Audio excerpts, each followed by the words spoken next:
All right, we're going to get started. Good evening, everyone. Thanks for jumping on our second of two meetings to talk about the Prospect Street um, redesign and repaving project. We had a meeting last week in which we talked about the section between the Union border at Concord and Tuscan. And tonight we're going to focus mostly on Tuscan to the South Orange border up near Beach Street. Um, this is the purpose of this is to get your ideas, suggestions, questions. Um, Tonight you're going to hear some responses to some of the concerns raised at the last meeting, but we're going to focus mostly on the next section, section two. I did want to just share with you some statistics that I shared at the last meeting. Basically, we approach this through the three E's, and that's engineering, enforcement, and education. We're going to talk mostly about the engineering tonight, and as we should, and the whole notion of complete streets. But I also want to let you know about enforcement. We've had the police do more enforcement on moving violations because we're hearing it from people that they're seeing cars really out of control. So in last year in 2025, we increased our violations, our moving violations by nearly 1,000. That was a 42% increase over 2024. And so far in January and February of 2026, we're 6% over 2025. Look, we don't want to give out tickets, but there is the civility of driving has broken down. So we do need some enforcement there. And the other E is education. We want to educate folks about the rights of bikers, about the rights of pedestrians, and the rights of drivers. But everybody's got to respect each other's right, and we need to just slow the traffic down. So that's what we're trying to educate folks about, to be respectful, to give yourself time to get where you got to go. Not everything has to be in a rush. So those are the kinds of consistent messages we will be putting forth. And tonight you'll hear a bunch of suggestions around how we feel we can engineer some better behavior and some more options for both pedestrians and bicyclists. Um, Township Committee Woman Nancy Adams, who chairs our Engineering and Public Works Committee, will host the meeting. And I don't see other members yet of the town. Oh, I'm sorry, Deputy Mayor Malia Herman's here. And if others show, we'll introduce them. So take it away, Committee Woman Adams. Thank you, Mayor DeLuca. So good evening, everyone, and thank you for joining us. It's really important, and I will say somewhat unusual, to be honest. My experience with other municipalities is that we don't get this much public input. So Maplewood prides itself in getting input from its residents and stakeholders in particular. That's why, people who live around the area of Prospect Street have received special notice, but this has been publicly noticed. We need your input, and we want your input so that because our engineer can't be everywhere, our consulting engineers can't be everywhere, township committee members, while we're so involved in so much, and always know everything from your lived experience by being close to the area that's being improved. But and to the mayor's point with regard to education, engineering, and enforcement, not necessarily in that order. I 100% agree. And as our engineer, Mr. Kittner, will say, we like to joke, you can't engineer lots of things. That would be impolite if I said what they usually say, but you can't engineer people into entirely good behavior. So enforcement is part of it. That's why we have laws. That's why we have speeds. That's we need to do a combination of all three. So I won't go on any further because we want to hear from you. I will call on you, but I'm going to turn it over to our engineer first, who will then turn it over to our consulting engineers. And then we'll go into getting your questions, comments, thoughts. meeting will end at 9 o'clock. So, and not just because the Villanova Knicks are playing tonight against the Philadelphia 76ers, but because we want your input, but we also respect everyone's time. So, with that, I'll turn it over to Mr. Kittner. Paul, you want to take it over from here? Yeah, thank you, Ms. Adams, and thank you, Mayor, for the intro and comments. You know, the last meeting took a full 2 hours, and it's quite possible that this section of Prospect could also take 2 hours. I'm actually going to go a little out of order for my presentation. I want to discuss some of the comments that we received from the last meeting in a very general term, and I'm sure our consulting engineers will go into more detail at these locations when they get to them. Hopefully at the end, we'll have extra time and we could go back to part one. If we do have time, we could discuss it. If not, we'll focus mainly on part two. But first of all, I want to thank all the residents who came out last time. I thought the advocacy was very impressive for the project, either for or against it, or some of the comments many of the comments, if not almost all of them, were very interesting comments and informative. So I want to thank the advocacy. I think we're very fortunate to have a town like this that cares so much about it. I think one of the items that was raised, our drawing tonight is called Concept B. And I think there was some speculation, well, what does Concept A mean? And what's the difference between A? Is Concept B like the dumbed down version of A? And is A really the drawing that the town wanted at first? And I want to dispel that right off the bat. Concept A was mainly pedestrian bump outs with bike sharrows virtually along the entire length of the road. So we felt that Concept B was more representative of complete streets. We're going to go into that educational component that the mayor spoke about before, complete streets. And for that reason, we went with Concept B, which features both sharrows and bike lanes, but predominantly bike lanes. In terms of traffic counts, there was a discussion on that. I know the counts were collected in the winter of 25. I think if we were to go out now and collect counts, we would probably assume that there's going to be more data to support these improvements. I think it's somewhat intuitive that even in December of 25, we noted 30 bike users on Prospect Street in a 12-hour period. So we would only expect those numbers to increase. I would ultimately defer that to our traffic engineers if additional counts are needed, but safe it to say that I believe it's intuitive that would only support our design more. There was concern expressed at the intersection of Harvard and Prospect in terms of delays that could occur from our design due to the loss of parking. And I just want to represent to everybody that we're more than happy to meet with the school. As long as the school's willing, we're happy to come up with a plan to reduce congestion at this location and as well as other locations and try to streamline their drop off and parking. So that's something that I'm going to extend to the school and we could work that out. I know that south of Springfield Ave, there were a lot of details and comments that were raised, including speed humps. I think we have now plans that actually address the loss of the speed hump.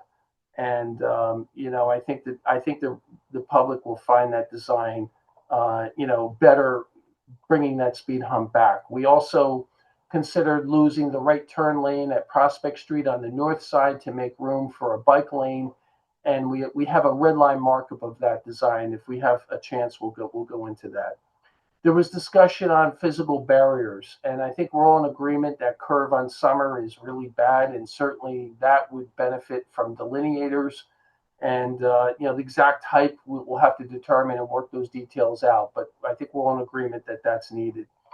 At the Presbyterian Church, we'll discuss that tonight, but we did review it last time, and our prior design, our original design had sharrows to maintain the parking, but we actually have a revised concept. It's still being revised and worked on, and the details are being worked out, but I think we have a concept that is an alternative that we could discuss. We also looked at detailing the bike lanes better through the Tuscan Street intersection as well. So that'll also be discussed tonight. We did meet with the fire department at Oakland Road. We're proposing a right in, right out there with a median. We'll go into the details of that tonight, but we did meet with the fire department, and they had expressed some concerns about, loss of emergency response to their trucks. So we think we could come up with a design that, reduces that or almost eliminates that entirely.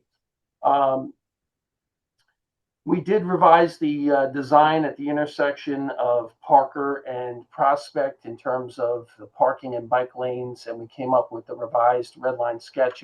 We'll certainly review that tonight. And I think there was also discussion on lane widths, 11 feet versus 10 feet versus 10 and a half feet. Right now, the plan is at 11 feet for Prospect Street, which may be slightly larger or wider than the existing lanes. It's something that we'll reevaluate. I know Parker Ave, for example, while they have more bus traffic than Prospect, we originally proposed 10 feet, and that was bumped to 11 feet at the end. That was called by the residents for that change. So with that said, those are the highlights of the last meeting and some of the changes that we're looking at. Hopefully we get to talk about some of those. I'm going to talk a little about the background. I'm now going to get back on track and talk about the background of Prospect Street. So this project is a culmination of 2 years of DOT funding. In total, we have just short of $1.2 million of grant funding for the entire length of Prospect Street. We anticipate the project will be approximately $1.8 to $1.9 million in that range, depending on the final improvements that are selected.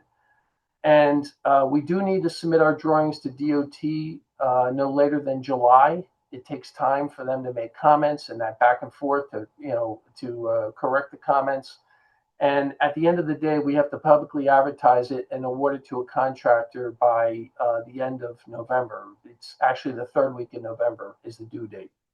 So we're interested in trying to maintain that schedule.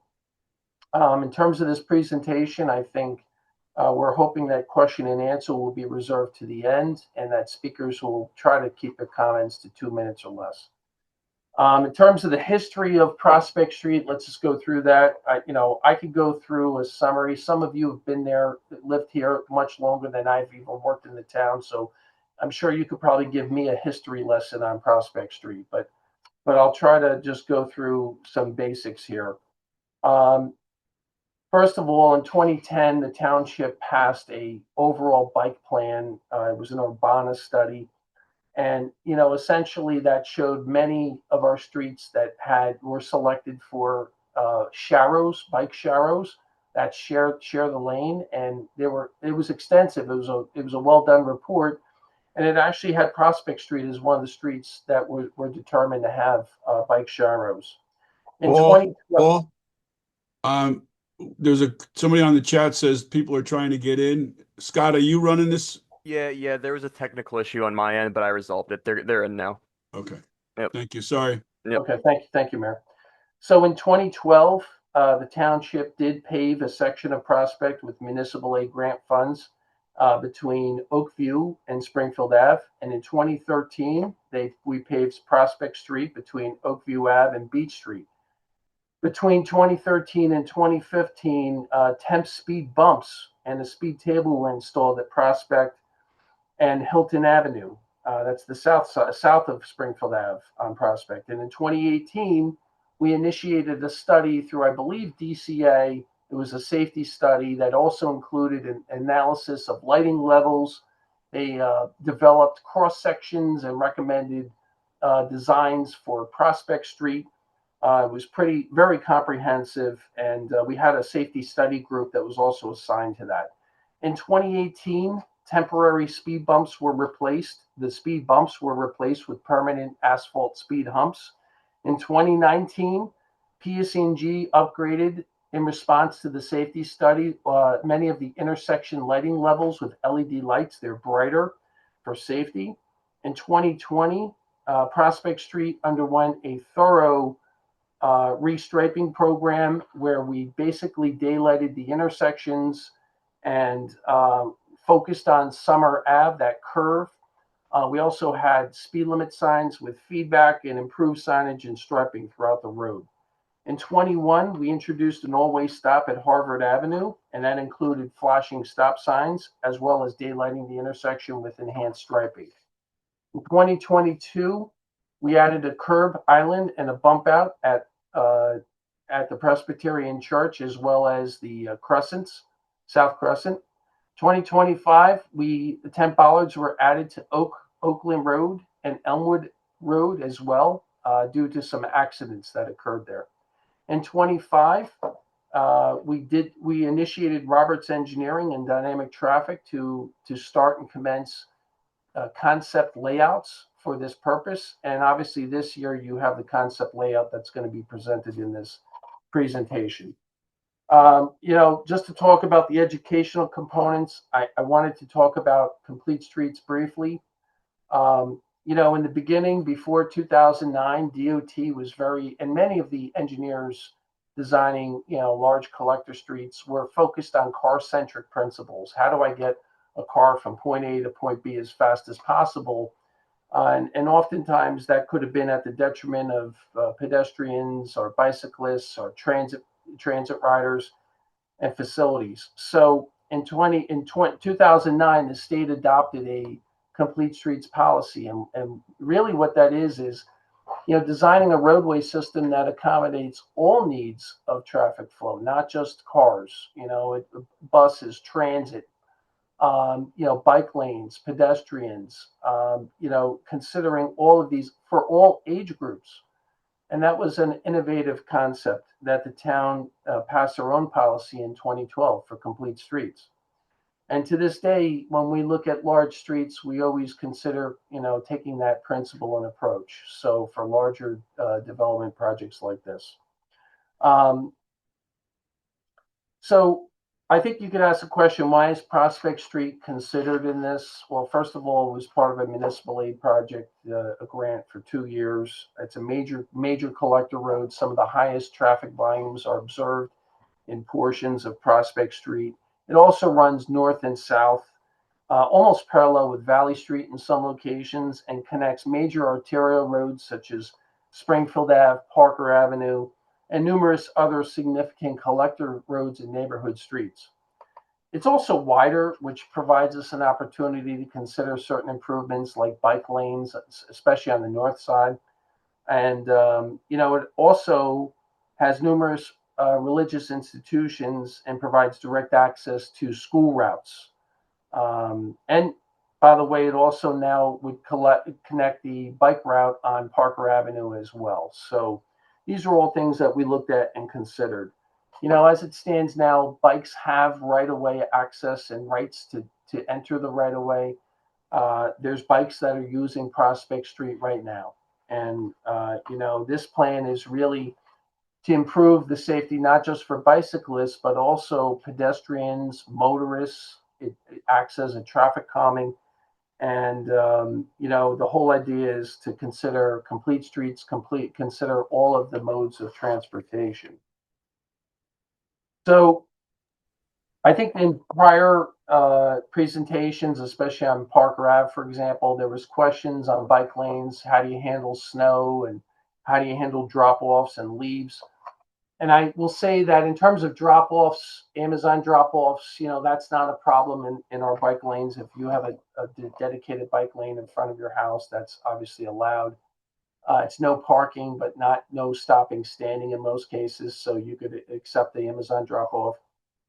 In terms of snow, last year was a really bad winter, and I would say that we could have done a better job on Parker Ave. It certainly was heavy snow and makes it very difficult.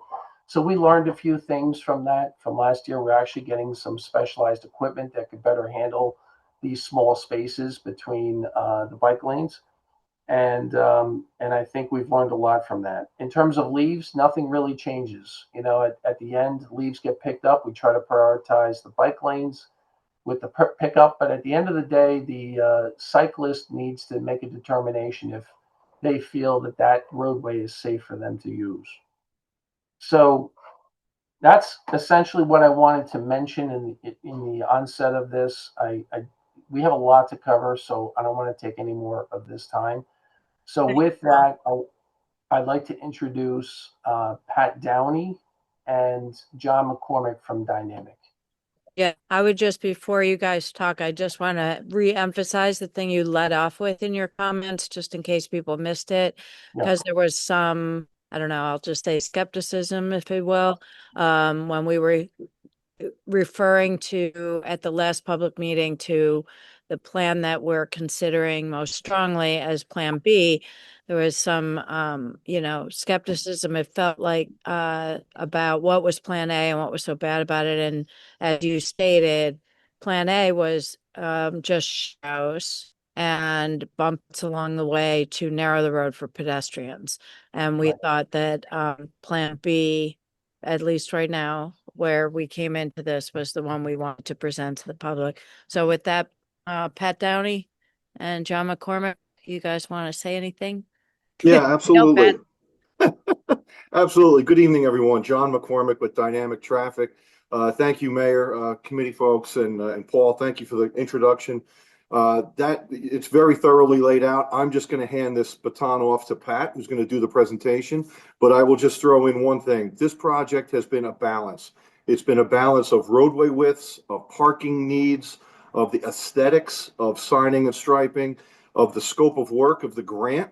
And then obviously Paul got into driver safety, bike safety, and pedestrian safety. So with all those ingredients in the mix, Pat will take you through the latest concept plan and show you what we have for you tonight. All right, Pat, I'll let you take it away. Sure. I'm just going to put up my screen. Let me know if everyone can see this in a moment. How's that? Yep. Yes. All right. So yeah, I think Mr. Kittner did a great job kind of setting the stage for what this project is. I'm just going to go through a little bit of a history of some of the existing conditions that we're using as our starting point. Obviously, some goals of the project that we're looking to achieve with this design, and then some of the research effort that we conducted, which has been informing the design throughout the process. So starting with some existing conditions, you see the total project limits on the left side of the page here. Prospect Street's about 1.4 miles long between the municipal borders. The southern section, south of Springfield Avenue, is a bit narrower, not the focus of tonight's presentation necessarily, but only about 30 feet wide down there, where predominantly this northern section we'll be focusing on is 36 foot wide, which gives us a little bit more optionality in the design.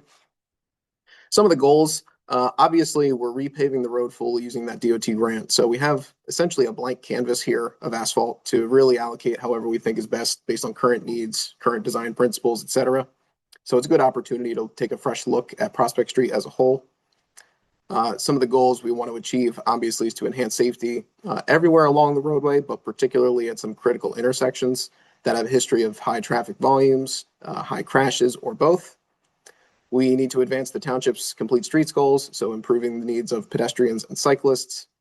And obviously, this is all under the constraint of we have an existing roadway cartway to work with. We're not looking to shift those curb lines significantly just based on the funding and scope of the project that's available. So we really need to color within the lines and make the best use of the space that we have available here.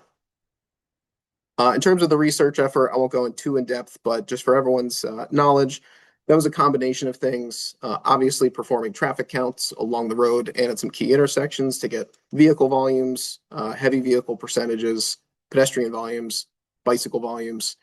As was noted at the onset, the counts were conducted during winter months, just based on the schedule of the project being fairly quick. We needed to get the process moving, but we certainly recognize that there's more demand by pedestrians and cyclists in the warmer months than what we likely saw out there. So that's certainly being accounted for in this balancing act that's being performed. We also took a look at existing vehicle travel speeds. This northern section, north of Springfield Avenue, had the higher speeds, average speeds fairly close to the speed limit, but that roughly means about half are going over that speed limit. So prevailing speeds closer to 30 and about 15% of vehicles speeding by more than 5 miles per hour. So certainly speed control is something that we're looking to incorporate into the design. Crash analysis was performed. We look at the history of crashes for a 4-year period for this entire project limit. In that 4-year period, there was a bit over 200 total crashes, or roughly 50 per year. In terms of severity, thankfully 0 fatalities noted in those crashes, but about a third did involve an injury of some kind. And in terms of takeaways from that analysis, there's really a few. First is that overall the crashes are fairly clustered in a few notable hotspots, particular intersections, which have gotten some more attention in these improvements. And that peds and bikes are, pedestrians and bicyclists are a bit overrepresented in the injury crashes. They only make up about 7% of the total crashes that occurred, but 22% of the injuries. So certainly those vulnerable road users and the need to protect them is front of mind. And lastly, an on-street parking analysis. As you heard at the beginning, there's certainly a balancing act happening here for a lot of locations and currently with parking demand. So what we're generally finding is the on-street parking that occurs now, both on weekdays and weekends, is again fairly clustered in a few locations, which you're going to see reflected in this design. Certainly south of Springfield Avenue, it's higher overall. So we do maintain parking in that section that exists now. But in the northern section, it was fairly clustered, particularly around some of the houses of worship, which you'll see reflected as we go block by block. So I'm going to shift into kind of a blow up view to orient everybody. North is to the right of this page. So we are looking at the signalized intersection with Tuscan Road as kind of our starting point for tonight's presentation. And if we have time at the end, we'll go back to the south section. But we're going to start here and work our way north. I'm going to zoom in a little bit just to start with this intersection. You'll see that the layout coming from the south approaching this intersection is the typical section for the stretch of the project, which is 1 vehicle travel lane in each direction, 1 bicycle lane in each direction, and then a buffer between those two. So striped buffer of some kind, potentially supplemented with some physical delineators in key spots. Through the intersection, there's a couple sensitive areas for bicyclists to cross, obviously the limits of the intersection and these existing channelized right turn lanes. So we have bike lane extension markings so that turning vehicles from the Tuscan Road approaches know that bicyclists are going through those areas. And lastly, we have bicycle boxes. That's these green areas that I'm circling with my mouse up at the front. Essentially gives cyclists an opportunity to get to the front of the line at a red light. Particularly makes it easier if they need to perform a left turn rather than needing to weave through the lane as they approach the intersection. We got some feedback at the first meeting last week about all the signalized intersections, really, about some timing improvements that could be made, specifically related to pedestrian accommodations. So leading pedestrian intervals, potentially turning on the walk symbol every cycle, not just when the push button is pressed. Things like that are kind of being reviewed on a case-by-case basis at each of the signalized intersection. So while not physically shown on a plan like this, that is being reviewed. Moving our way north, I'm going to pan over from Tuscan to Quarter is a unique section of the project. This is one of the hotspots on the northbound side of the road where parking was heavily utilized during the weekend. So what you see here is that in the northbound direction, that parking is maintained and a shared lane or sharrows is provided to essentially bridge that gap. In the southbound direction, we would instead have the full bike lane because the parking on that side was not as heavily utilized. Currently showing curb extensions and RRFBs, the rapid flashing beacons for the crossing at South Crescent. And then once we get to Quarter Avenue, I'll say the typical layout of 1 buffered bike lane each direction picks back up. Based on the feedback we got at that first meeting, this is certainly one of the hotspots of discussion for the project simply because it's kind of an interruption of the northbound bike lane facility for this 2-block stretch. So we are discussing with the township some other ideas. Particularly, I'm going to pan down to one alternate that we're investigating, which is essentially a way to maintain that bike lane rather than in front of the parking, is to actually maintain it behind it.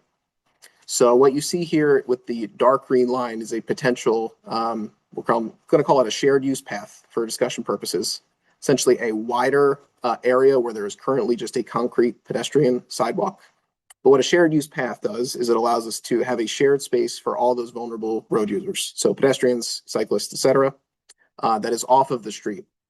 So in this case, there would actually be a physical ramp. You could think of it like a pedestrian ramp, but it's designed a little bit differently, specifically for bikes to use to get up to that shared use path, get through this area where the parking is maintained, and then get back down to their traditional on-street bike lane level. So based on a very high-level review at this point, it looks like this is a feasible option in terms of right-of-way features, etc. certainly needs to be more vetted for impacts to grading, potentially some existing trees, etc. But it is an alternative we think might address some of that cyclist safety concern that we heard raised at the first meeting, while also maintaining the parking that was pretty heavily utilized, essentially trying to have both of those options rather than balance the needs of the two and only pick one. With that, I'm going to move further north past Quarter Avenue. I'm going to jump to a match line on the other side of the page. Excuse me one second. So this is where we left off at Quarter Avenue, and I'm essentially just going to pan north block by block. A lot of these sections will be this consistent travel lane, buffer, bike lane section in each direction. Moving up to the Oakview Avenue intersection. This is an intersection that was definitely a hotspot in the crash records. So we wanted to take a deeper look at this, and we put the intersection through what we call the warrants for an all-way stop control. Essentially evaluates if all-way stop or a stop sign on each approach would be an appropriate treatment based on the volumes, the crash history, sight lines, etc. And it was warranted in this location specifically based upon the crash history, including at least 3 that involved pedestrians and at least 1 that involved a cyclist. So this is certainly a location where some additional emphasis is appropriate. And we think that all-way stop, which is warranted based on the federal guidelines, would be an improvement at this intersection. Continuing to pan north. Hey, why is there no talk about Elmwood Avenue in this whole presentation? Because right now, Piccolo, I'm sorry, we're going to go through this and then we'll have public comment after the presentation so that everybody gets a chance to speak, and you can ask your questions then if you don't mind. okay, yeah, but it's particularly missing in the whole planning. Okay, well, we'll talk about it then. Thank you. So moving north, Burnett Terrace, this is a fairly typical T intersection throughout the intersection. In fact, I'll pan over to see Park Road at the same time. Through these T intersections, we'll have the bike lane extension markings through the side with the approaching intersecting street. But in general, the bike lanes are maintained both directions. A lot of these look fairly similar. Park Road and Madison Avenue included. As we move further north, just past Plymouth Avenue, we get to Oakland Road, which is one of the more interesting areas of the entire project, really. This intersection certainly has some crash history, not quite enough to warrant an all-way stop improvement, but it's certainly there. So what we're looking to do to potentially simplify this intersection is to construct a mountable raised median down the middle of the road. Effectively cut this intersection in half to 2 right in, right out intersections. What that allows us to do is eliminate the left turn movements, both in and out of those Oakland Road approaches, which are the more challenging ones, both for vehicle delays, sight lines, etc. Eliminates the majority of the conflict points at this intersection. It just greatly simplifies what's happening in this intersection. So that is the improvement you heard the township engineer discuss earlier that we're discussing with the fire official, just to make sure we have their blessing. Oakland Road to Prospect is certainly one of their primary emergency routes from the firehouse. So we want to make sure whatever goes here is something they're comfortable with in terms of no impacts to response times, et cetera. So we're having some good productive conversations with them about what the design of this median will look like to ensure it's something they'd have no issue navigating around or over. Moving on north, we get to Elmwood Avenue, just past Oakland Road. This is an intersection, again, where we did evaluate for all-way stops, and we found that it is warranted based on the crash history. There was at least 1 cyclist crash at this location. So this hotspot, which has kind of been on the table for discussion for well over a year now between Oakland and Elmwood, I think is greatly simplified and improved as part of this project. The Oakland Road intersection by virtue of the right in, right out conversion, and the Elmwood Avenue intersection by virtue of the all-way stop. Moving further north to Jennifer Lane, we get back to more of our traditional layout with unsignalized T intersections, buffered bike lines in both directions. That brings us to Franklin Place, approaching the Parker Avenue signal. So under the current plan that you see before you, Franklin Place is where the bike lanes in both directions essentially stop the northern limit. And from this point forward, there's parking maintained.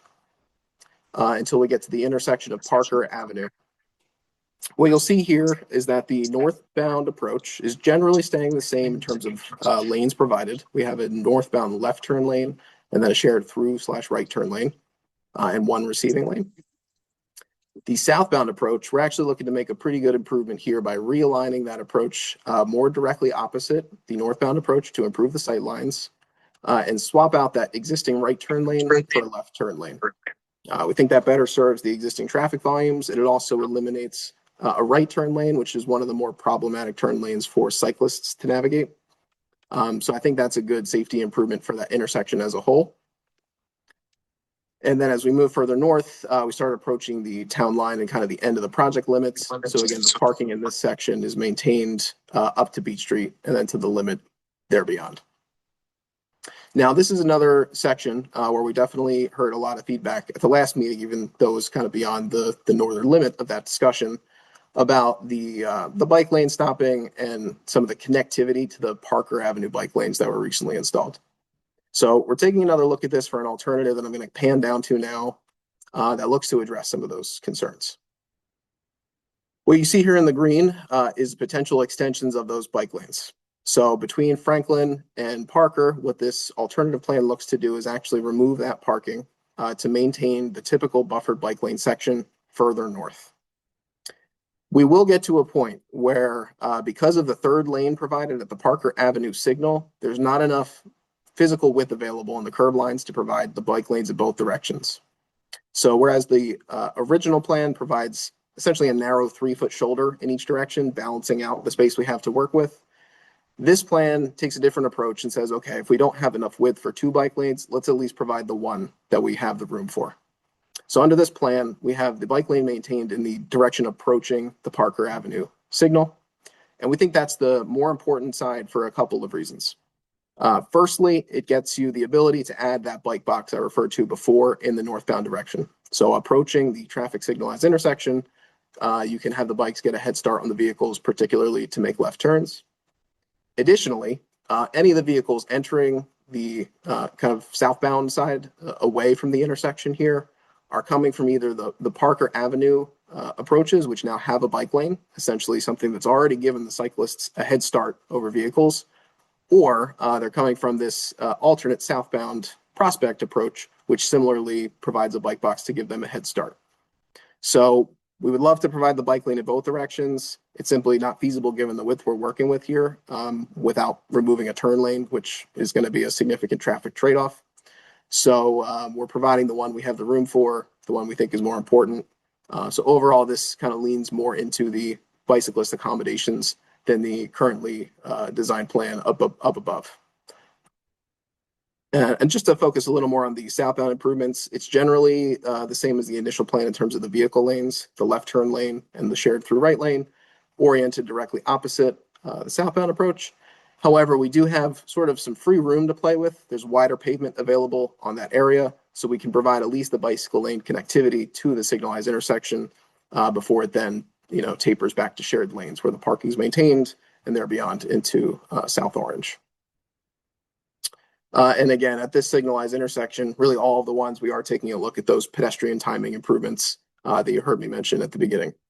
So while not physically shown as a physical improvement, there is a timing improvement being evaluated for those. That's really all I have in the way of direct presentation, but certainly happy to answer any questions, jump around the plan, whatever's needed. Thanks, Patrick. You might want to stop sharing. Sure. I'll ask you to pull up different segments of the plan, depending on the questions of the people here at this meeting. Yep. So with that, everybody, I'll ask that if you would like to make a comment or ask a question, we'll do what we did the last meeting because it allowed everyone to get their thoughts in and their comments in, and that is that it likely won't be a back and forth, but you will be heard, and our engineers will, along with the township, review all these kinds of comments, anything you have to say that maybe wasn't thought of before. But So if you'd like to, I see a lot of yellow hands already. So if you'd like to speak, please use the raise your hand function under the react button at the bottom of your Zoom. And we'll start with Alex. Hey, Oh. good evening, everybody. Again, thanks so much for doing this the right way. I know other folks have said this, but the fact that Maplewood encourages this type of community feedback is special.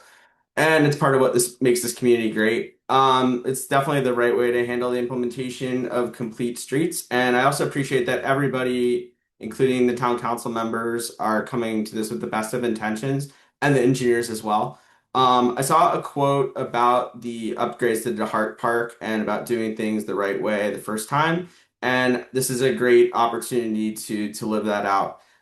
This is an investment in our community, and it's going to benefit the character of the town, which is in part because it's a very walkable community. Prospect's a critical link that connects all parts of the community, as the township engineer described with the master plan. Most people in this town can't get from point A to point B without taking Prospect, and we can't just take Summit. I'm a very experienced cyclist. I like to bike with my kids in their trailer. And I've actually had some of my worst interactions with drivers on Summit. It's really narrow in some stretches. Driver speed, tailgate, attempt dangerous passes. The only option for Summit would be to make it an open street, and I don't think that's desirable in a suburban community like Maplewood. The initial study that put out the master plan was done during the Obama years, which is a super long time ago at this point. Everyone's got a smartphone now. I hate to keep talking about this, but like everybody has unlimited data, and people are literally watching TikTok in their cars and texting while they drive. Like we've also seen like crashes occur in this town because people are impaired beyond using their phones. That's why physical infrastructure is extremely important to make sure people are driving within the legal limits and respecting pedestrians who, by law in New Jersey, cars must yield to pedestrians. It's a great law. We have really good laws that protect cyclists and pedestrians in the state. Enforcement's ineffective. It's expensive. And the statistics from 2024 to 2025 demonstrate that it was marginal, which I think like qualitatively, most of us observe that. We should want to give out tickets to these people. The speed limit of Prospect's 25. There's people, the average speed is 30. That should be a ticket, but people probably just budgeted in that like going 30 is fine because cops probably won't pull me over. And anything beyond that, they'll just go ahead and pay it. It's just not that kind of like psychopathic behavior is just not acceptable. I don't think any of us are okay with it. There's people driving on Prospect without bumpers and license plates. The cops are not proactively pulling those people over, which means they've already had an interaction with a pedestrian or a piece of infrastructure or another car. We just don't have, the police don't need to have these types of interactions. We can design around that. I do have 3 specific pieces of feedback. I will share though, the updates to the plan are massively appreciated. I am glad you guys are listening to us. It's really wonderful to see that. I think the improvements by Parker and Prospect should be implemented. I would strongly support that. And I don't even look at the compromise by removing the lane on the west side of the street to be a major problem, particularly if you were to implement a leading, sorry, I'm pointing to it because I live right here. But if you were to implement a leading pedestrian interval that would give cyclists the right of way and they would be able to get to the bike lane before having an interaction with the driver, which would be wonderful. My first point is we need to improve the median by the turning lane in front of Prospect on the south side of the street, which is directly in front of my house. Some type of physical delineator would be massively appreciated. People that you can go look at it, it's completely washed out because people drive over the restricted area and the double yellow. I will literally just be trying to pull into my driveway and I'm like jousting with another driver who's decided to try to get to that lane. Something reflective and raised would be wonderful. If you want to put a median there, that would be great as well. There have been, in addition to the accidents in the corner, I've had one neighbor hit, other neighbors lost. I think we're up to 2 trees at this point. Like we have drivers going over the curb at this point. The other specific piece of feedback I would provide is that Everybody living in this general area has received certified mail that the Reformed Church will be demolished shortly. We need to make sure the plan is accommodating the 3 driveways that will likely be going there. That would just help make it understand the reality of what's going to be happening and not be reactive to it. And then my last concern is like if we could just review the street signs after the implementation, that would be great. There's still some examples on Parker where you'll see like 2-hour parking and then a sign immediately following that says there's a bike lane and no parking. Most of the parking signs on Prospect are completely sun washed and illegible. So if we could make that update, that would be greatly appreciated. But overall, I think we're really getting there with this plan. There are some really, really great improvements here. I think it represents a really strong plan to improve Prospect and will keep everybody safe. I bike, but I drive. I walk my kids to school, and this is really important. So thank you guys for taking our feedback. Thank you for considering. Like I'll just share. Like I appreciate where the engineers are coming from. I'm a product manager by trade. Like we live in user stories. It's like as a student that lives in the Hilton neighborhood, I want to bike to Columbia High so I can be independent and go to a great college. Like let's take into consideration those use cases with this and then beyond. But I think you guys have made a lot of significant updates and listened to feedback, and I appreciate that. So thank you. Thank you. Rob? Hi there. I'm Rob from Maplewood. I want to open with thank you. Baked in a lot of good feedback. So new content that's covered. The 2 stop signs are a great addition, not just as like a cyclist or pedestrian. I also own a car and drive, though I don't do so very often. So like at Elmwood in particular, it'll be great for managing the traffic flow. The median is like a creative and bold idea. I wouldn't, I picture what we can do with our streets all the time, and that one had never crossed my mind. And what the changes around the Parker Prospect intersection, terrific. I'm glad that obviously I prefer bike lane on both sides, but if we have to keep the turn lane, I think the northbound bike box makes a ton of sense. And I really hope we can find a solution on Tuscan because Sharrows and merging into 30+ mile per hour traffic is unrealistic and just a message to cyclists that they don't belong on the road. I do hope we can follow through on whatever timing related discussions are happening in the background because leading pedestrian interval would be amazing. Even just getting rid of the beg buttons and having it be regularly timed would be an improvement, though LPIs are the best because a beg button is just a way of telling a pedestrian they are second class, and that's not okay. We're a walkable town. With that said, all that good stuff said, I do hope that the committee can learn from the lived experience of Parker Avenue bike lanes. I ride it every day for daycare, drop-off, errands, etc. The sections that are paint only are blocked daily. And I'm not just talking about like delivery drivers, Amazon trucks, landscaping trucks, or even the snow. I'm talking about like other people in our neighborhood see that it just doesn't matter if they pull over and stop there for a little while, if they park there. It's exhausting and dangerous. And those little plastic flex posts, it's all it takes. That section in front of CHS, nice and smooth and safe. I feel good riding there with my kids. The other side, terrible. So I hope that wherever we can, even if just near the intersections, we can add some kind of delineator at the curve, around some of the busier corners, something. But in general, thank you for listening to us in the last meeting and adapting the plan. Looking forward to see what comes next. Thanks, Rob. Mark Mucci? Oh, yeah. Thank you. I'm good. Thank you. Thanks for holding these sessions. I mostly have a concern about the choice made at the Oakland Prospect intersection for the right turn only. We live on the corner of Oakland and North Terrace. We're partway down between Valley and Prospect. I was glad to hear that you're interacting with fire and ambulance because we know that Oakland is a route that they speed up in order to get to large parts of the town. If they're just planning on rolling over that barrier that is used to enforce the right turn only, then I guess that's what they're going to do.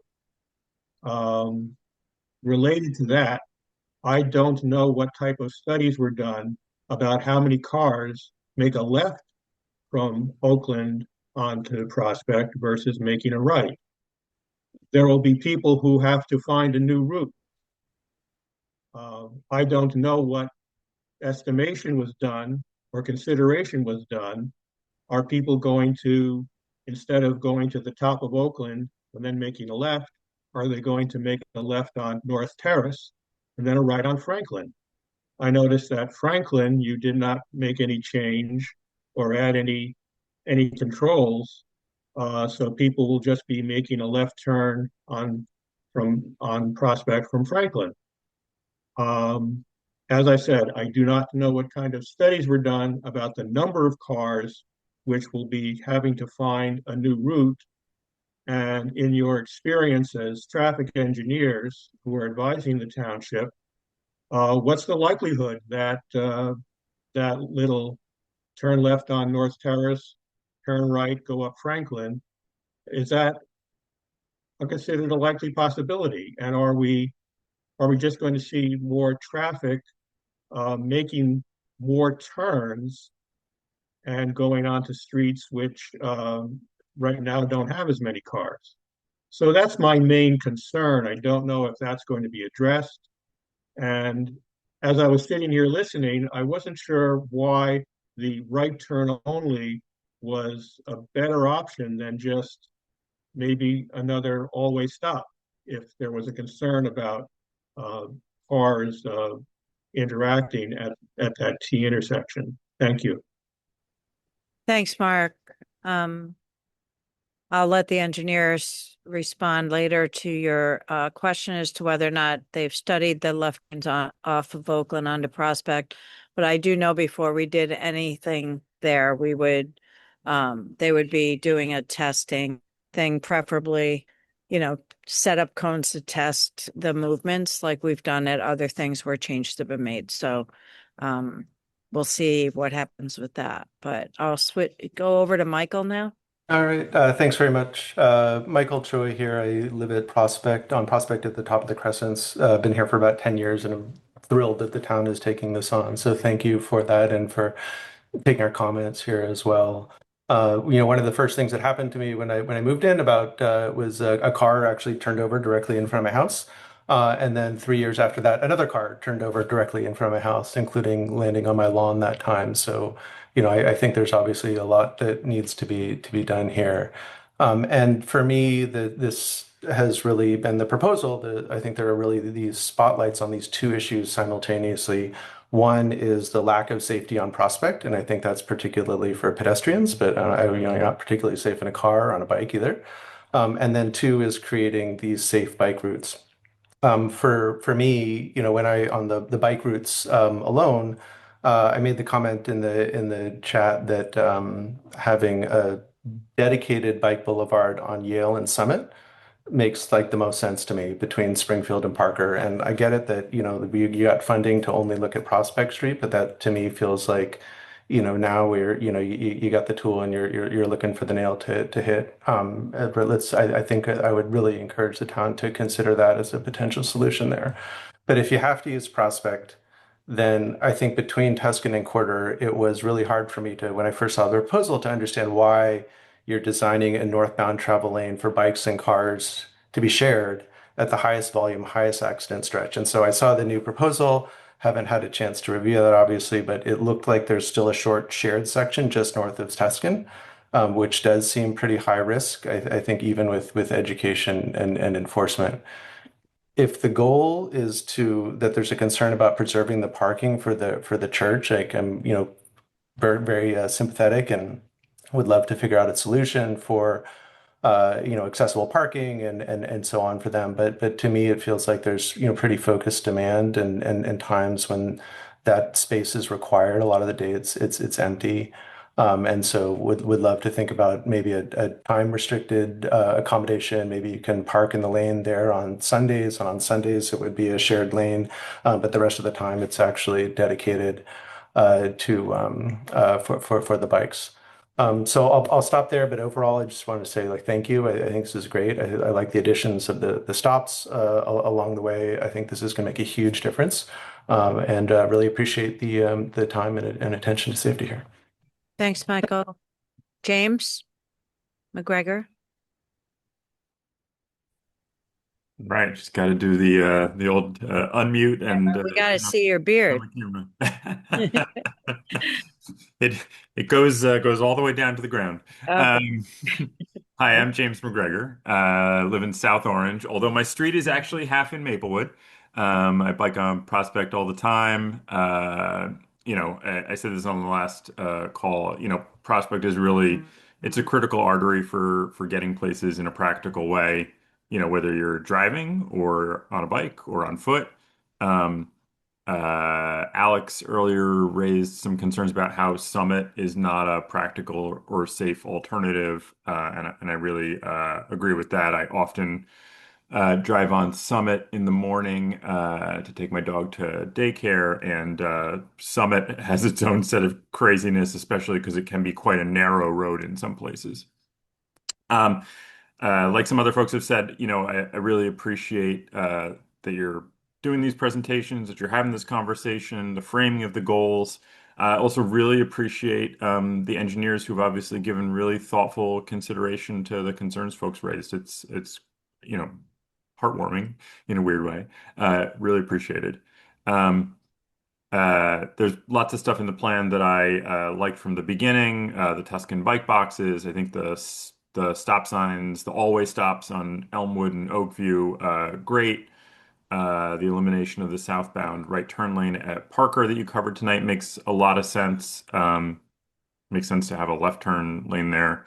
I think the general approach of complete streets makes a lot of sense. The focus on traffic calming is important. I think we all drive faster around town than we should. I think the infrastructure that we have now encourages people to speed down Prospect.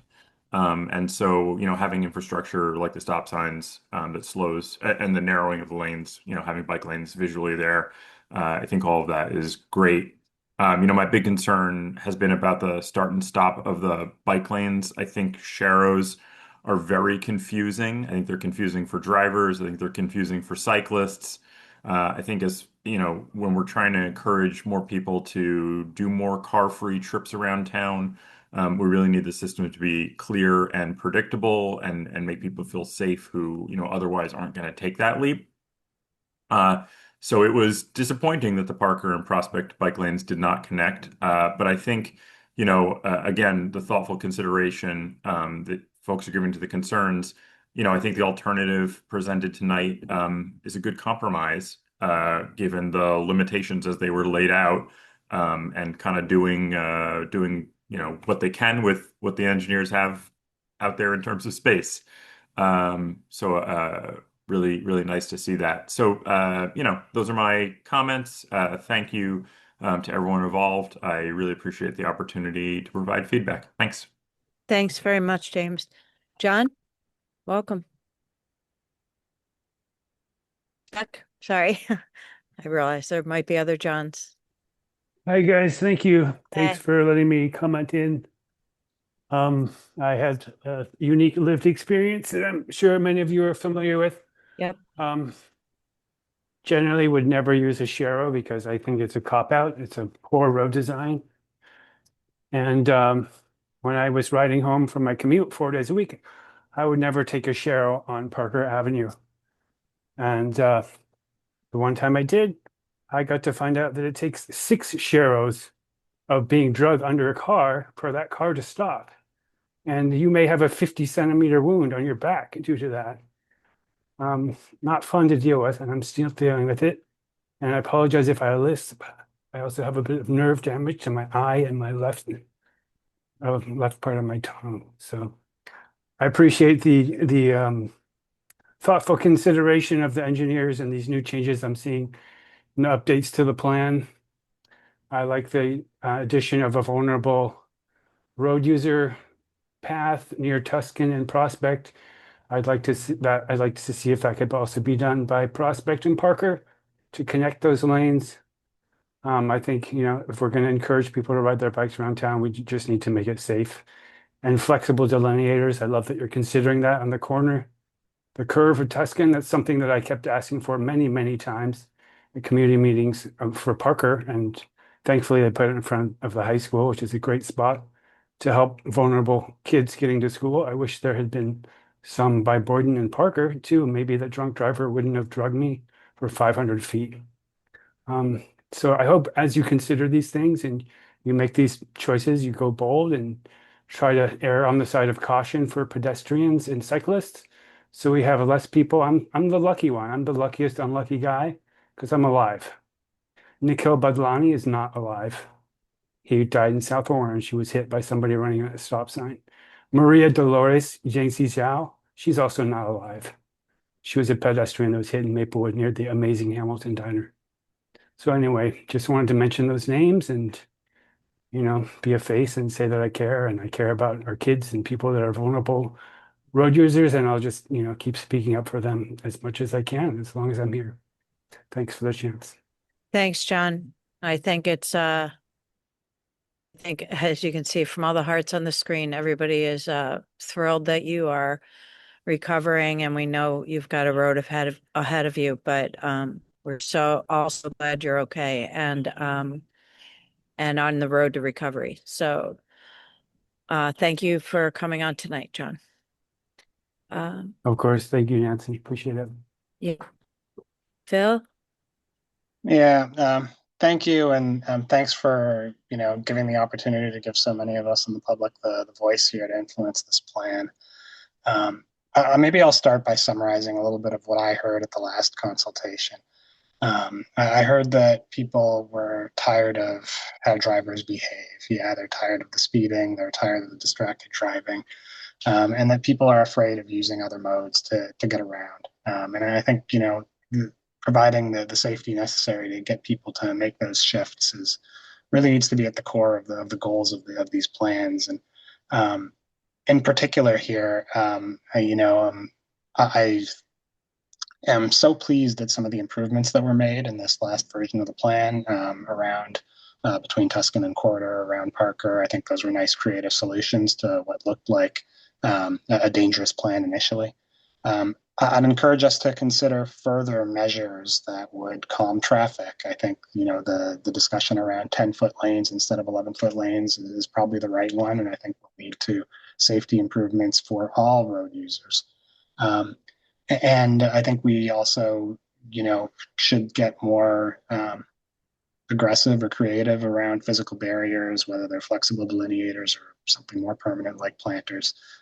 These things really do have important safety impacts, and I understand budget constraints, but these are human lives we're talking about. Finally, I think many folks have said this. I want to echo it. I think there are some lessons to be learned from the Parker Avenue bike lanes. I hope we study those, understand what worked and what hasn't been working, and what improvements need to be made there. My hope here is that we do not end up with a plan at the end of this that asks everyone else to make sacrifices for the convenience of drivers. I see that we're on a path that takes us, out of that mindset, and I applaud it. And I'd encourage us to, be bold and really deliver the safety improvements that everybody wants. Thank you. Thank you, Phil. Julia?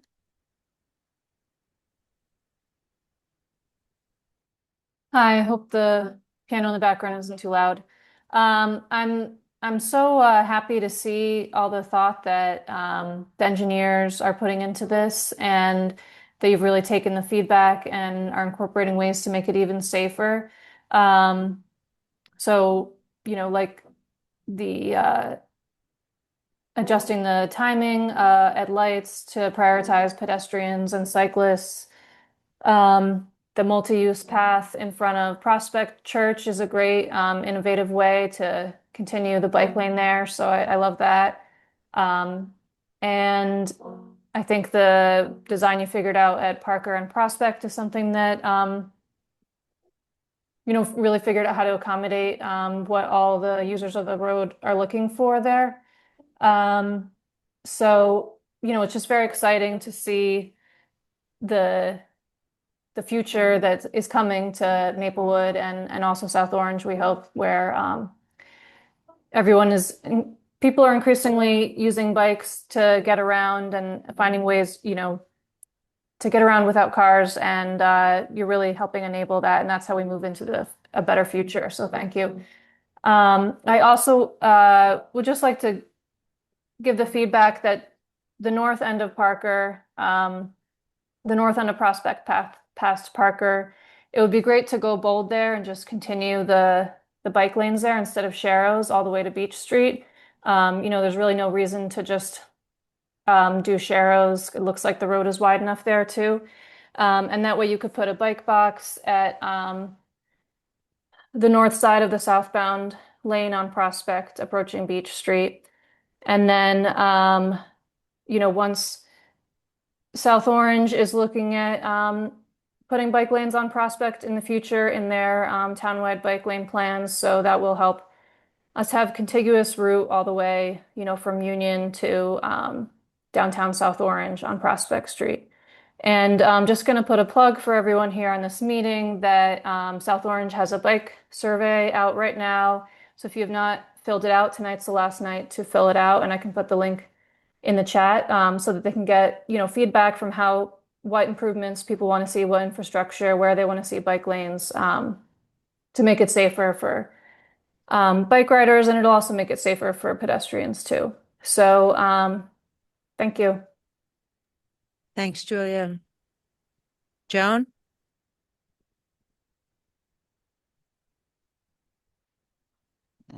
Thank you. I have some concerns about this multi-use path on the east side of Prospect Street between Tuscan and Corder. We have a lot of foot traffic on that block, including a lot of people using strollers and bringing children to and from the preschool at Prospect Presbyterian. We get children who are walking to and from Tuscan School and to and from the middle school. And I'm concerned about their safety, my own safety. I live on that block. And I'd like to know just what is being done to protect pedestrians if bicycles are going to be going on the sidewalk. Thank you. Thank you, Joan. Rob? Parisi? Hi, everyone. I really appreciate all the thought that everybody's putting into this plan. Really appreciate the stop signs that are being added at Prospect, especially the one on Oakview. Really great idea. Just wanted to share my concern, and I think the concern of a few other people, about the overflow traffic that is now going to have to find other routes to get to where they're going.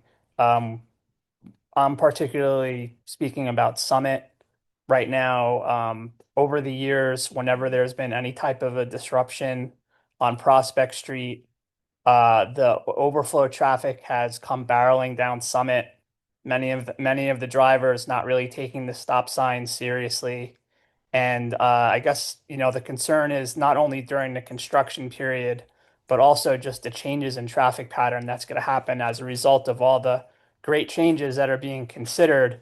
Just want to make sure that people are thinking about these side streets that are not really built for the speed of these cars that are coming down the road, and the disregard that many of them have for the stop signs, especially when children are walking to and from school in the morning.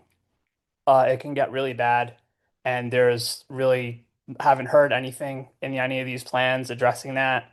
And I just, we've seen from experience that there is really no enforcement or much thought that's given to the disruptions that's having on these side streets. So just wanted to put that to the forefront and hope that it's given some consideration. Appreciate that, Rob. Thank you. Kenneth Rodriguez? Yes. All right. Hello. Hi. So we're relatively new to Maplewood. We're coming on just about a year.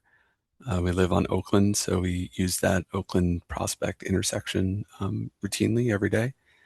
Actually, on the other side from where Mark was mentioning. So I wanted to echo some of his concerns with that Oakland median. We definitely see that intersection is challenging. There's a lot of sometimes cars play chicken with each other. I'm trying to determine who's turning left, and I can imagine increased bike traffic there might make that worse. So I do appreciate the potential innovative, installation of the median, but I'm definitely concerned about what happens to the traffic patterns there.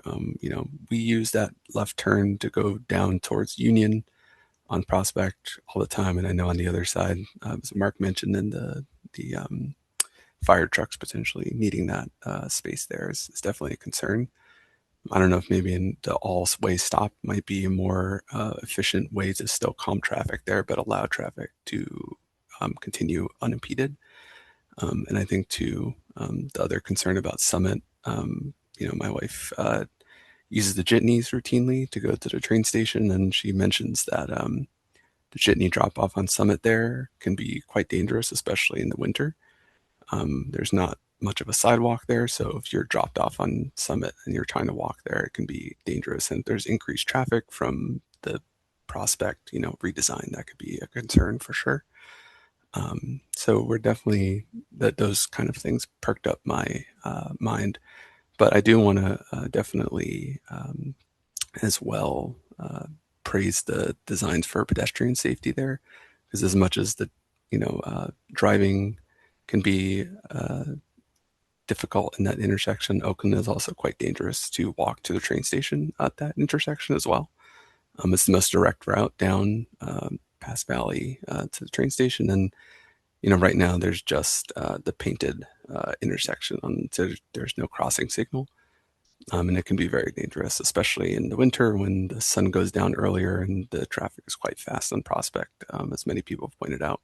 If you're trying to cross that intersection, sometimes it feels like you're taking your own life into your own hands there. So I just wanted to definitely point those out. Thank the engineers for taking these into consideration. And my final point as well is this seems to be the last meeting for this on the books already. So hopefully they take these points that everyone's bringing up into consideration, make a new improved plan, and is there sort of another meeting to present a finalized version of this plan before the actual submitting to the DOT and such. So, yeah, thank you. Thank you very much. Olin Cam is what the name is on your screen. So I don't know that that's right, and I can't quite see you too clearly. You need to unmute. You can also press the space bar and hold it down. Okay. Oh, I just learned something. Thank you. You're welcome. Thank you for this meeting. I have a grandson actually who to Columbia High School, and that bump out by the church has been a little bit of a problem because the bike lane, suddenly you're in traffic as right past Tuscan. But I live on South Crescent, and I would like to ask if a consideration could be made for a box, a white stripe box in front of South Crescent in order to facilitate a traffic flow there where people can come out of South Crescent, turning left onto Prospect. And it's a very tight corner there because you've got the bikes right there, and they've come out around that bump out. And so it's very tight. And what happens is people waiting for the light on Tuscan stand in front of South Crescent, right in the middle of the intersection, in their cars, waiting for the light to turn green on Tuscan. And they also pull up very, very close to that intersection with the street crossing guard coming from the church to the corner of South Crescent. And they drive right up to that intersection. And so I thought perhaps it would be safer if there were a box that people should not enter. Stop maybe a few feet before that intersection, and a car like mine could come out and try to make a left turn.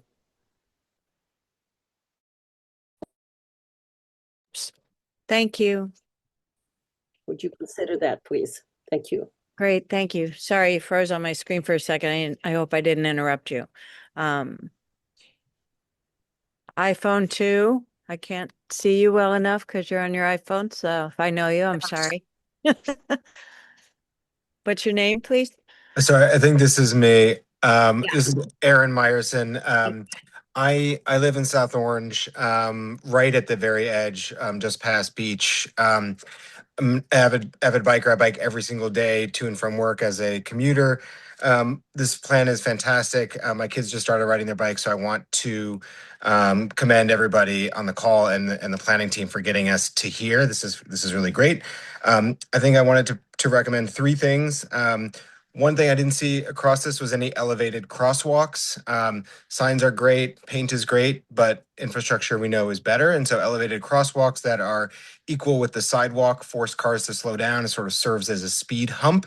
And if there's a way to consider any of those either at stop signs or anywhere where pedestrians are crossing, you don't need a stop sign, but a speed hump allows pedestrians to cross safer without just signs. So that's one. The second thing is those the bollards or the sort of the physical dividers. I love the idea of planters. I know they can be expensive. I don't love the look of the little flimsy plastic things, but like curbs or other small bollards that you could put out to like physically protect the lane. If there's any consideration for those, that would be great. And then I think just to echo Julia's point, I live just past where this plan stops. So really thinking big and bold on north of Prospect, past Parker, like continue the bike lane right to the edge of South Orange. That lane is coming. And so let's just make sure that we don't have to come back in a year or two from now and have to rethink this. So those are my three. Thank you so much for the time and thought to this. Thank you, Aaron. Robert Balesta? Hi. Hi. Hi. I appreciate that the engineers sort of offered more explanation about, sort of the different factors that went into the design decisions this time. Like I think the first meeting, the plans were kind of presented more as an inevitability. So it's nice to see like different versions in the works, and and I also just thought it wouldn't be a bad thing, like on the communications aspect of all this, to just like remind people the reason the township has identified roads like Parker and Prospect rather than roads like Elmwood and Summit as locations for bike lane. Like not only are they kind of like main connectors, and that's a big part of it, but it's also because we want to reduce the speeds on those roads to keep people safe. So the speeds are shown to reduce with the reduction in lane width that's necessitated by the bike lane. So that's sort of like all mixed into why these roads are identified. Killing two birds with one stone kind of thing. Then the other thing I wanted to say is like I appreciate that the team has been exploring these alternatives based on some of the feedback, and I really hope some of them stick. I really think that the improvement at the Parker intersection is kind of critical for like this feeling of continuity in the bike network, thinking long term, like for that bike network to be really pretty serious and like the real deal. I think for people to be able to use it, it needs to feel continuous and connected. And then I also just wanted to ask whether the team is still planning on looking back at the first half of the plan at the intersections of Tuscan and Springfield, Because in Hilton, where I live, it looks like there's a lot of improvements there for the pedestrians. And I think folks in this neighborhood, I kind of want folks in our neighborhood to feel like we're getting more equal enhancements for bike infrastructure as in the other parts of Prospect. Thanks. Thank you very much. J.K. Bear. It's Jeff Kowalik, Nancy. Oh, I couldn't see you. Where are you? Is your face? Oh, you're upside down. Yeah, I don't know why I'm standing on my head, but I can't turn myself over. Call me back, man. Well, you're always unique, so what can we do? Thanks. Go ahead. I just wanted to comment. First of all, I second Rob Parisi's comments. I think one thing in this entire discussion that I didn't hear the word residents, that, the bicyclists, the pedestrians, the traffic, the drivers, everybody's being considered. I'm concerned that the residents are being impacted by this entire process. We already deal with, it took us over 30 years to get a four-way stop and double red flashing light at the corner of Prospect and Harvard where our house is. And still, we have people flying through the stop signs, and the benefit of the fact that we no longer have that many cars ending up on our front lawn daily is somewhat outweighed by the people beeping their horns because they're impatient to get through the stop sign, and they're beeping at the people in front of them who actually do come to a complete stop. What I wanted to really raise was the impact on side street parking.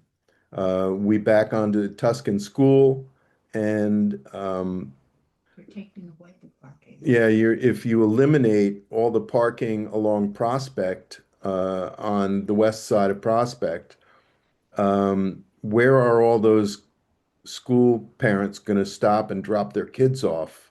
They're going to end up even more so in our driveway than they do now. Is there any way of incorporating a plan for better drop-off solutions for Tuscan School? The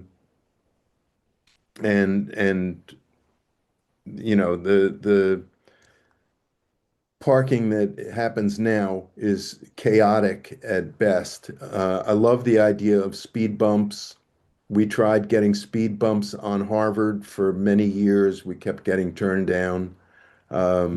I think if you want to control traffic speed, put some more obstacles in the way of the drivers who are treating Prospect Street as a raceway to get from Springfield to South Orange Avenue, It's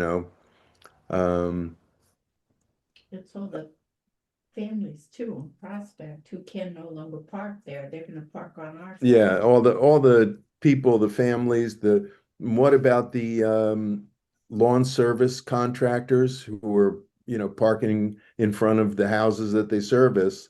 If you eliminate their parking, where are they going to end up? Anyway, I don't want to take up more time, but that's the idea. Thanks for letting me speak. Thanks, Jeff. Craig? Told you them. Thank you. Craig Miller. I live on Prospect Street, up the hill from Columbia High School, and had the pleasure of sending 3 kids through Columbia High School. So we've been here for a long time. I applaud the Township Committee taking into account the practical lessons learned on Parker and seeming to take into account the changed traffic patterns to improve safety at Columbia High School. I think the bollards in front of Columbia High School have worked well. I was quite skeptical about that.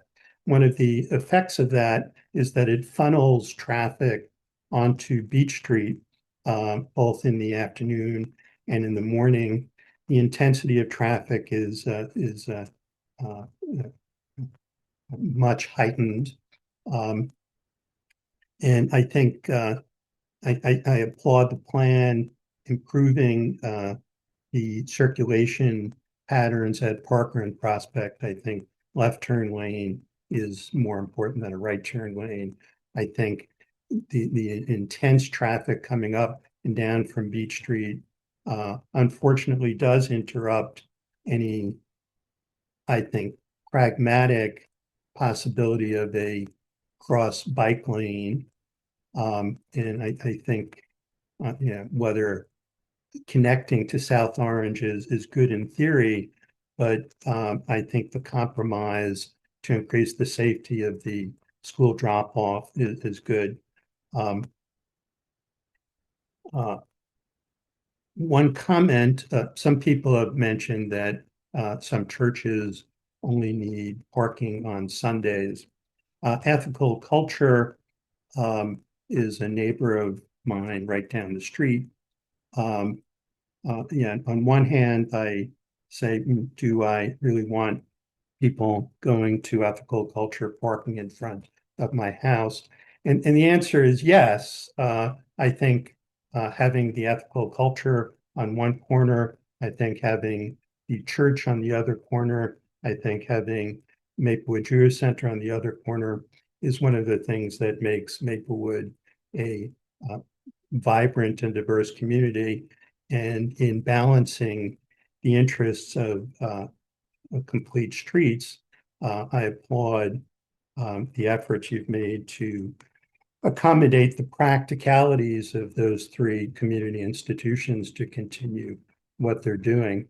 I don't speak for Ethical Culture, but I think the activities that they bring to the community, there's multiple Alcoholics Anonymous meetings on various nights of the week, Monday, Tuesdays, and Thursdays.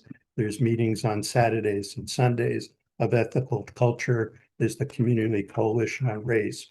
The median age of people is pretty high. People bring instruments to some things. They can't park on Parker. They can't park on Beach Street. They don't have a parking lot. They haven't asked me if they could rent my parking lane. So it's not perfect for bike lanes, but I applaud the holistic approach that the township has brought to bear on that intersection where I live and the increased, I think, safety that the new circulation pattern will bring to Parker and Prospect. And lastly, there is a nice green, clean sign at the intersection of Parker and Summit that says bike lane begin. And then there's another sign at the border of South Orange that says bike lane ends.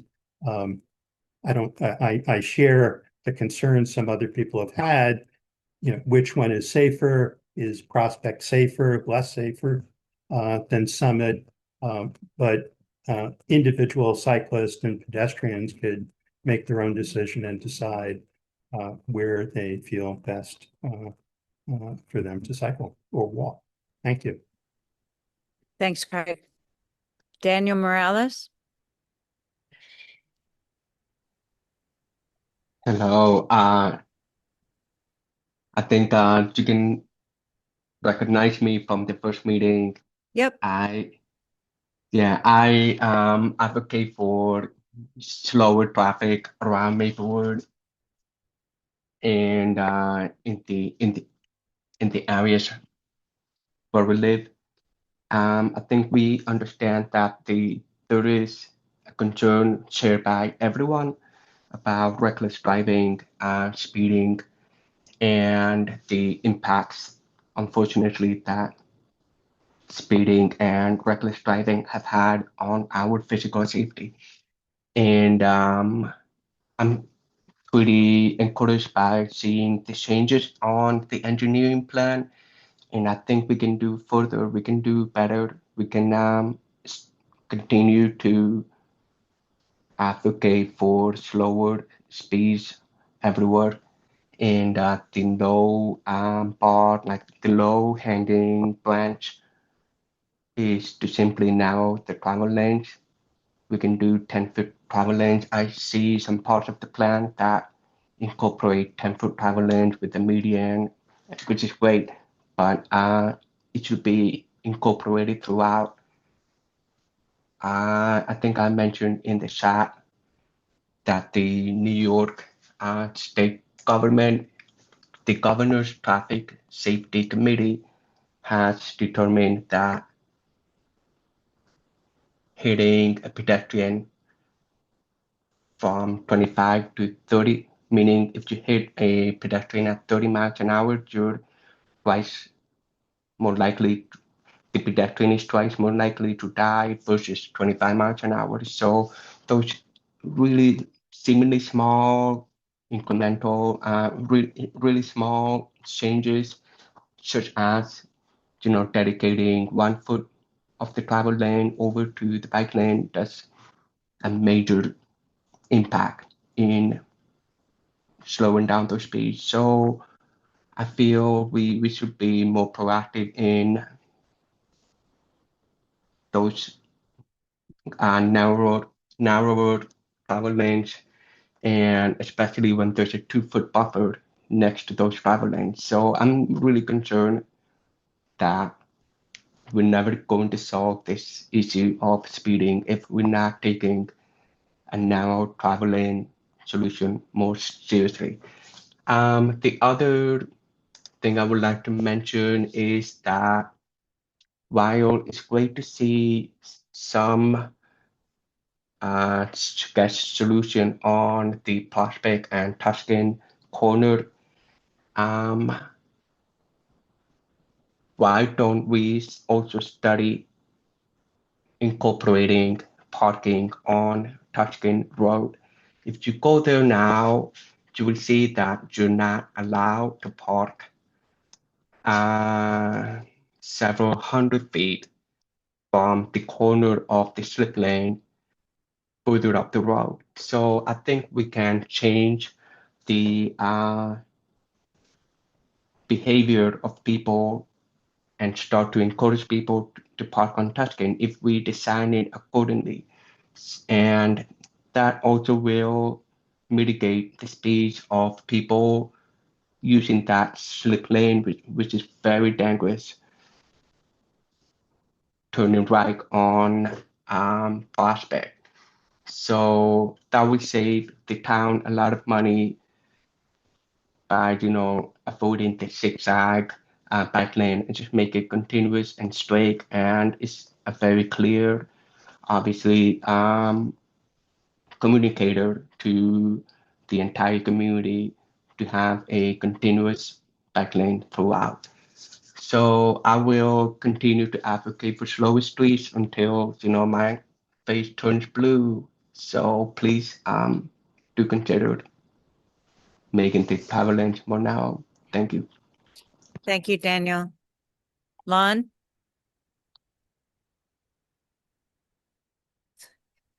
Hi, good evening.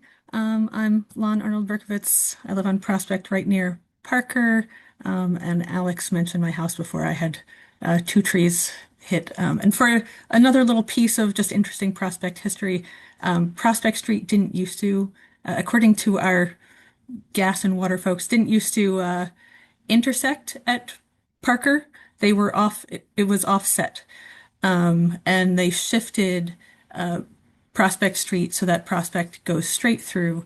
And so Alex and myself have water lines that cut through our lawns because that's where the street used to be.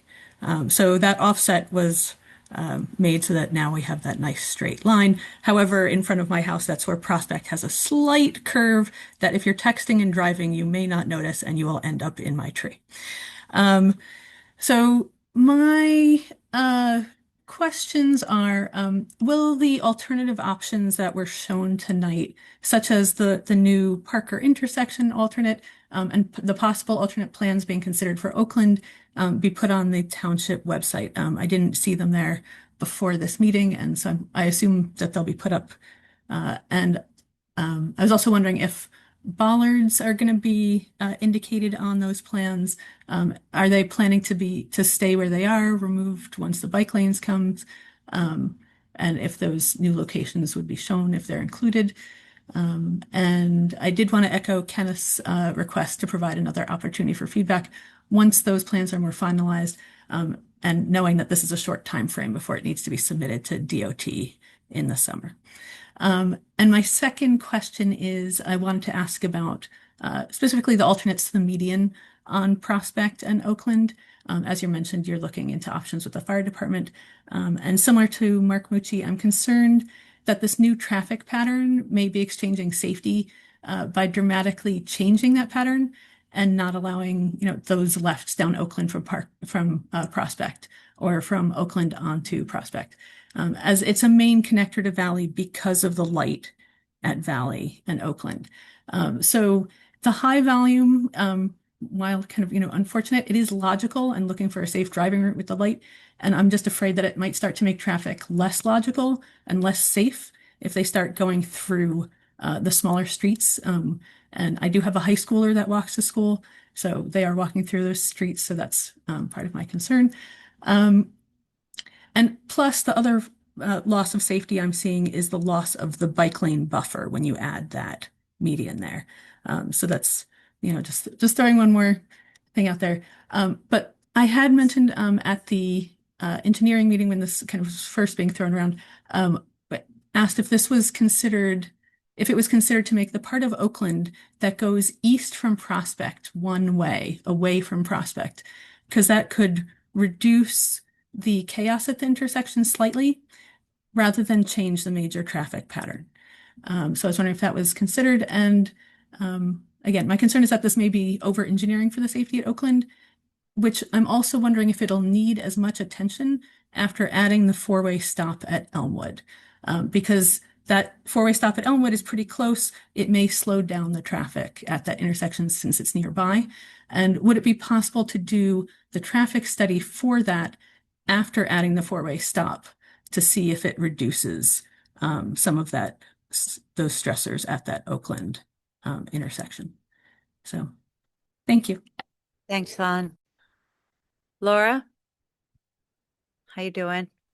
Good. How are you? Yes. Mark and I came up with our questions separately. And you're in separate rooms apparently too. Yes.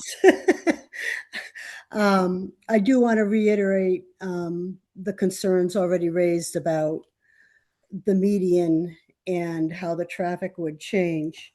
But I also had a couple of other concerns about the Oakland traffic.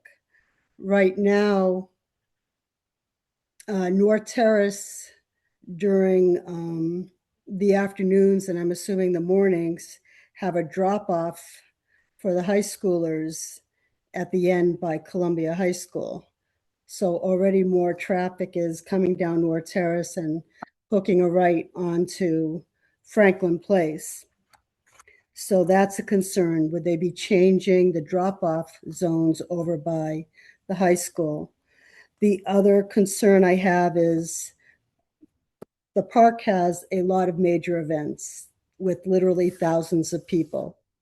And the escape route, if you will, is to go up the hill from Oakland.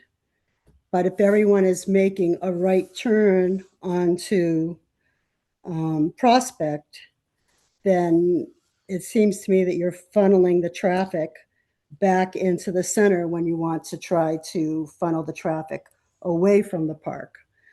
So that's a concern because we have more and more big events at not only Town Hall, but also in the park. I'm especially thinking about Maple Woodstock and Pride Fest and the other music festivals and whatever rallies are at the park, at the Town Hall, I'm sorry. And my other concern was if everyone is forced to make a right onto Prospect from Oakland, but you want to get down to Boyden or the community center, then that means you have to take a left, which stops the traffic, but also creates a lot of traffic for, Plymouth. So it seems to me that there's going to be a lot of traffic being funneled to all the side roads, and that doesn't necessarily make anyone safer. So thank you. Thanks, Laura. Yeah, those are the kinds of things we especially want to hear on these kinds of calls, and that's why we do test patterns before anything's finalized. So you may see some cones and some big signs as we work through this design. So thank you for all that, and for the drop-offs issue and the park. Sophie. Hi. Sorry. So many technology things. So I live on Oakview, so I think I can talk a little bit about events at the park and parking and traffic. We get kind of two different hits of crazy traffic. We get the people, including the jitneys, barreling down Oakview towards the train. And then when we try to cross Prospect to go to the church or to Maple Crest, we deal with the kind of human Frogger that is trying to cross Prospect. I am always out and about with my kids by foot, by bike. And I do really appreciate all the efforts. I think I wanted to talk kind of mainly about two things. One, I've had some really scary interactions with drivers on Prospect because the lanes are so wide. Sometimes if a driver is stopping for you, someone impatient behind them will just go around. There's enough room. So I definitely support narrowing those lanes as much as possible. And kind of going into my second point, we've kind of been making use of the bollards that were put up after the events of, I think it was last fall, as kind of a de facto bike lane. When we go down Prospect towards South Orange, it makes me feel much safer when I'm biking with my kids. And I think that those are pretty, obviously I don't know the town's finances, but I can't imagine that those are incredibly expensive.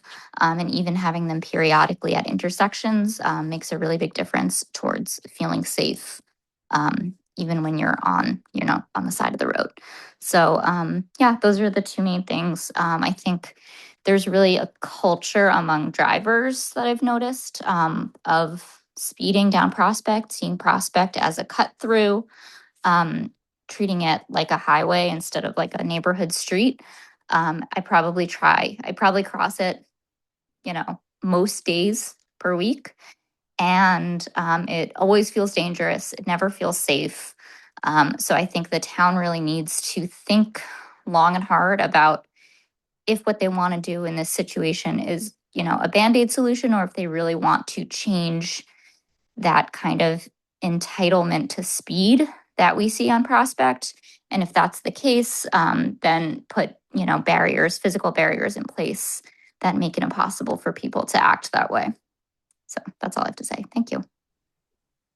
Thank you, Sophie. Yeah, that's why the three-tiered thing, education, enforcement, and engineering, is important to remember. Doug?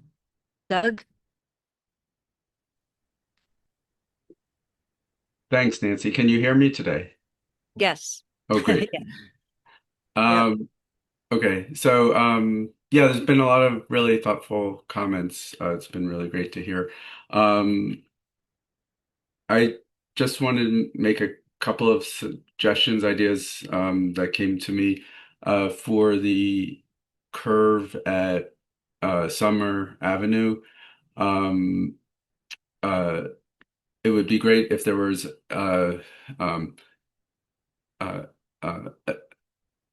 sort of a sturdier barrier.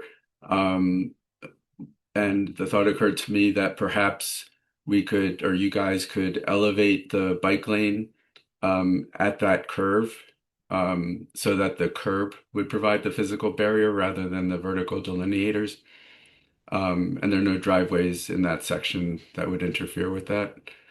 And I think you could probably do it on both sides of the street, and then you would actually could potentially do a raised crosswalk across Summer at Prospect as well. So that's the first thing. And the second thing is at Prospect Presbyterian Church, an alternate to the parking and the shared use path, which you might work out the shared use path, but there are trees there and the angles of driveway aprons and such. Another approach could be to just simply relocate the parking. There's a lot of asphalt on directly across the street on South Crescent, and if you just striped it for rear angle parking, that might be sufficient to just capture all the displaced parking from in front of the church, and then you could just make the bike lane continuous through in front of the church there. And I say that knowing the very excellent John McCormick will know what to do. And that's all I have to say. Thank you. I think that was unnecessary praise of Mr. McCormick, right, John? Thank you, Doug. Thank I've you. already gotten a bunch of I credit. didn't even call him before the meeting, believe Yeah. that, Nancy. All right. Seeing no one else, I'm gonna give our engineers a chance to either address anything specifically, maybe about how great your elected officials have been during this process.